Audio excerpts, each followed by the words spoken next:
Rise of Adolf Hitler. History: how he became a dictator.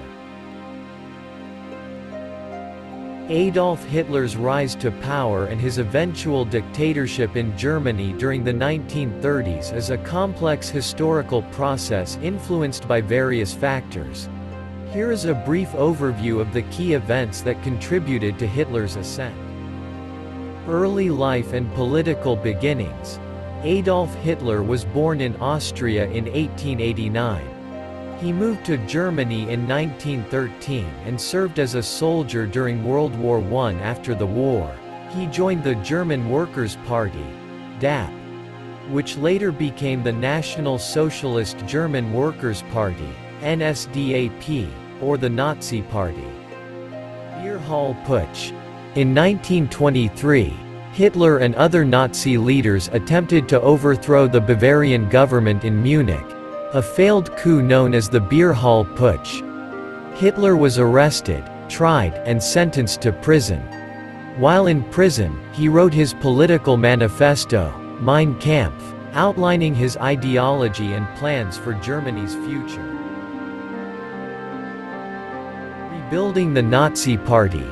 After his release from prison in 1924, Hitler focused on rebuilding the Nazi Party, capitalizing on the economic and political instability in Germany.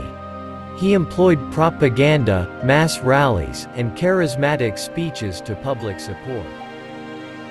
Economic crisis and political opportunism. The Great Depression, which began in 1929, led to widespread economic hardship in Germany.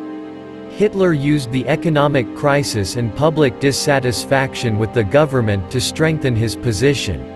Promising to restore Germany's economy and national pride, the Nazi Party gained popularity. Appointment as Chancellor.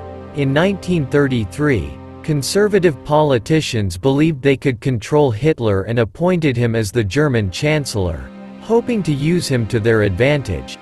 However, Hitler swiftly consolidated power and began implementing his radical agenda. Enabling Act.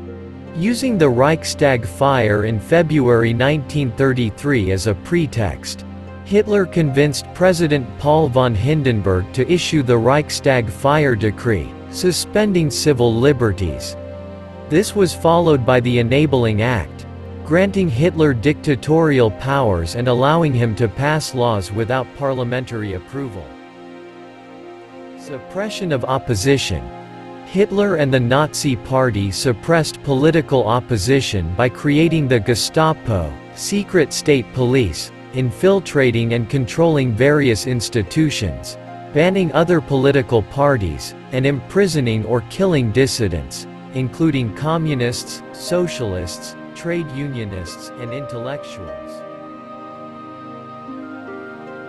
Propaganda and indoctrination. The Nazi regime utilized extensive propaganda, led by Joseph Goebbels, to control information and manipulate public opinion. Hitler's charismatic speeches, mass rallies, and the dissemination of Nazi ideology through media and education helped indoctrinate the population. Consolidation of power. Hitler further consolidated his power by merging the positions of president and chancellor after Hindenburg's death in 1934. Assuming the title of Führer und Reichskanzler, leader and chancellor. The military also swore an oath of loyalty to Hitler, solidifying his control over the armed forces.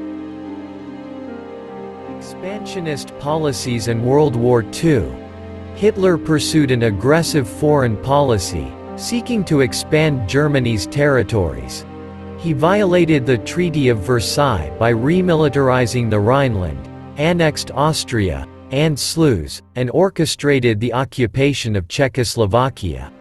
These actions eventually led to the outbreak of World War II in 1939.